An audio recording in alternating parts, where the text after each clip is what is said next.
Bom, eu queria aproveitar, ministro, e fazer uma pergunta para o senhor na questão de 2025. Né? A gente tem aí uma projeção do governo para um crescimento do país de 2% o ano que vem. A gente tem agora, já no final do ano, hoje, aliás, né, bateu o recorde o valor do dólar, né, R$ 6,08, se eu não me engano. Eu queria saber do senhor assim, o senhor entende que a gente tem a possibilidade de crescer 2%, que nem é muita coisa, mas existe essa possibilidade. Que artefatos o senhor entende que isso poderia acontecer ou existe um risco de não crescer esses 2%? Olha, eu acho que tem o risco de não crescer 2%. Primeiro, que 2% é hoje, na maioria dos economistas, o teto para calcular o potencial de crescimento do país, que é aquele nível de PIB que não gera inflação nem problema de balanço de pagamentos, né? 2%. Quando o Brasil cresce mais do que isso, começa a dar esse problema de inflação, né? Aumento de importações e assim por diante. A nossa estimativa na tendência é de 1,7%. Por que isso vai acontecer? Porque o impulso que está gerando o PIB de 3% vai desaparecer, ou vai se reduzir drasticamente, né? Que são menos gastos, menos renda nas mãos dos trabalhadores, né? A taxa de desemprego ainda vai ficar baixa, provavelmente em 2025, mas a partir de 2026 a taxa de desemprego começa a aumentar. Então, portanto, eu não vejo, a não ser com graves disfunções macroeconômicas, como o Brasil possa crescer 3%, como o Lula está prometendo, né? 2% eu acho que é possível, porque você vai ajustando ao longo do tempo a estimativa, mas não 3%. O Brasil não repete, a meu ver, e na visão de muitos economistas, o desempenho deste ano, que pode, na nossa estimativa, chegar a 3,3%. Ministro, vou até aproveitar uma ponderação do senhor. O senhor disse que nós, brasileiros, temos ojeriza, medo da inflação. E até uma piada que se faz principalmente no mundo jurídico, que até uns anos atrás todo mundo sabia quem eram os 11 titulares da seleção, mas não sabiam quem eram os 11 ministros do Supremo. Eu vou fazer uma analogia.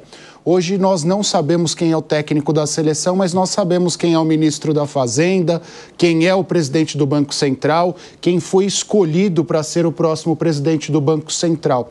E acho que isso é fruto de uma maturidade que a população tem adquirido ao longo dos últimos anos. A partir disso, qual que é a importância da educação econômica? Pensando até em algo básico, da educação econômica, da economia como disciplina no ensino fundamental, no ensino médio, de que forma isso contribuiria para a melhoria da nossa economia como um todo? Olha, a educação econômica ela é importante porque melhora a capacidade de decidir. E as decisões econômicas, elas, se bem feitas, elas geram uma alocação adequada dos recursos. Você usa os recursos nos melhores fins. Quando existe deseducação econômica, e sobretudo deseducação financeira, você tem decisões equivocadas, tem empresa que se forma e não sabe avaliar risco, tá certo? A morte de empresa é muito maior e tudo isso gera prejuízo para o país. Além do mais, eu acho que a educação financeira ela é importante para todos os níveis da sociedade, né? Eu acho que isso é mas sobretudo para o judiciário. Então, no mundo inteiro, as escolas de direito, elas não dão a prioridade que deveriam dar ao ensino de economia, né? É por isso que nos anos 40 surgiu nos Estados Unidos a ideia da disciplina de lei e economia, né? Law and Economics. Análise econômica. Praticamente todas as universidades de direito, escola de direito nos Estados Unidos têm uma parte que é dedicada a estudar economia, finanças. Você vê, por exemplo, o juiz que atuou em Nova York, naquele caso da Petrobras, ele tinha um MBA em finanças, entendeu? Então ele sabe a consequência de sua decisão. Aqui no Brasil, o juiz não é preparado para entender as consequências de suas decisões. E por isso ele toma decisões equivocadas, na melhor das intenções.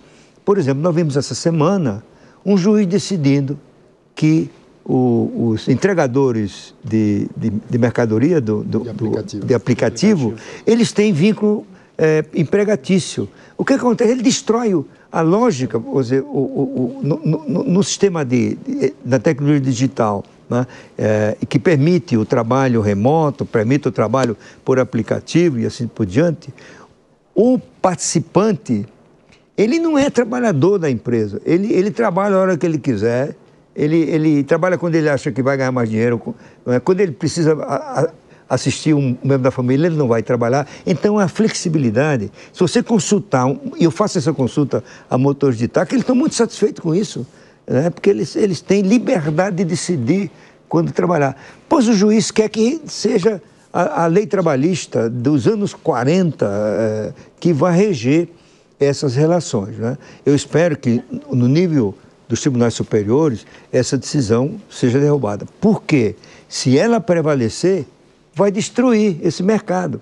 Então, quando o juiz pensa que está beneficiando o motorista de aplicativo, ele está prejudicando. Sim. Porque ele destrói o mercado, né? Então, a lógica do mercado de aplicativos não é a mesma da lógica de uma fábrica, né?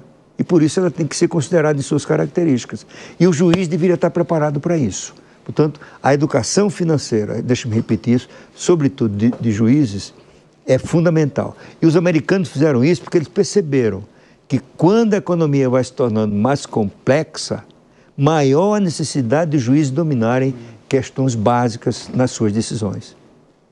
Ministro, o professor Neil Ferguson tem um livro, A Grande Degeneração, em que ele propõe uma teoria interessante e assustadora. Ele diz o seguinte: as grandes democracias ocidentais todas demonstram uma mesma tendência de degeneração das contas públicas, por causa do mecanismo de mudança de poder. Então, eu chego ao poder, eu tenho lá 4 anos e eu não estou preocupado com o futuro do país, coisa nenhuma. Eu quero resolver o meu projeto político naqueles 4 anos, vou gastar o máximo possível, porque aquela conta vai ficar para alguém.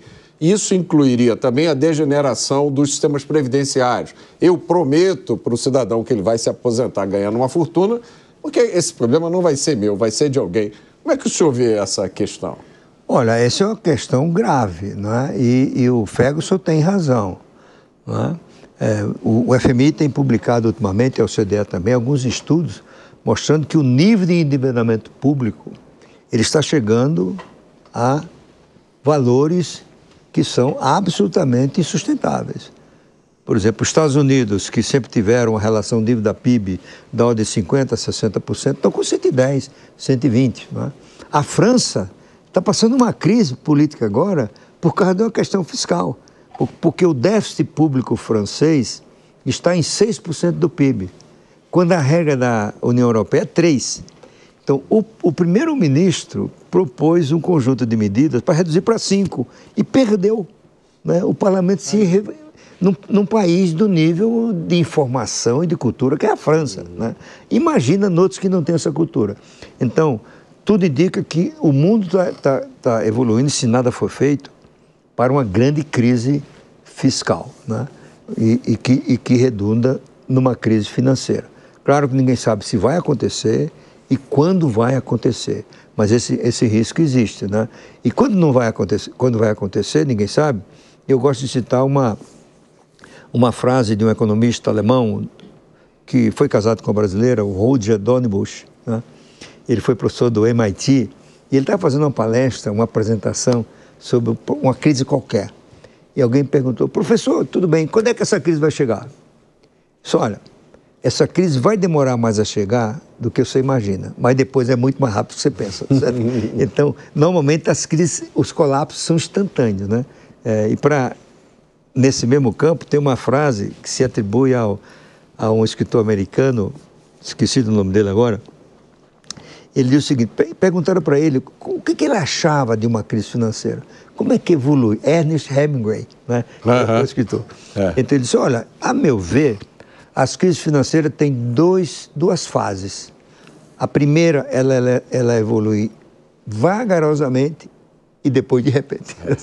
Então, é isso que pode acontecer. E nesse caso, aí eu acho que vai todo mundo se unir pela sobrevivência. Então, as reformas se tornam mais palatáveis, né? Os grupos de interesses são neutralizados e o mundo vai ter que sobreviver. Então, isso acha que isso pode significar uma revisão dessa ideia do Estado paternalista, que provê todo tipo de serviço, que quer cuidar de tudo, garantir segurança total. O welfare state, né? O estado de bem-estar social. Não, eu acho que o welfare state veio para ficar, né? Essa história que você tem que proteger os menos favorecidos pela sorte, isso tudo são compromissos inalienáveis, eu acho, das sociedades modernas, né? O que você não pode ter é uma coisa exagerada como tem aqui. Por exemplo, veja o caso americano, né? O Biden aumentou em 3 trilhões os gastos do governo federal, com objetivos de segurança nacional, que até se justificam, né? Mas o déficit público americano pulou para 7% do PIB. E ele vai se tornando também insustentável. Então, eu acho que alguma revisão vai ter, né? Uma redução, sobretudo, do uso dos gastos tributários, ou seja, incentivos fiscais para direcionar investimento para isso, para aquilo, tudo isso vai ser revisto, né? E provavelmente privilégios, né? Atacar privilégios, eu acho que vai ser uma vítima, vamos dizer, desse processo que decorrerá dessa crise. Eu espero que não aconteça, que o juízo, né, funcione um pouco, o bom senso funcione antes. Tudo indica que nós estamos caminhando para essa crise, porque as forças, a gente comentou aqui, as forças que se opõem à reforma são poderosas em todo o mundo. Mais nos países do que nos outros, mas são poderosas.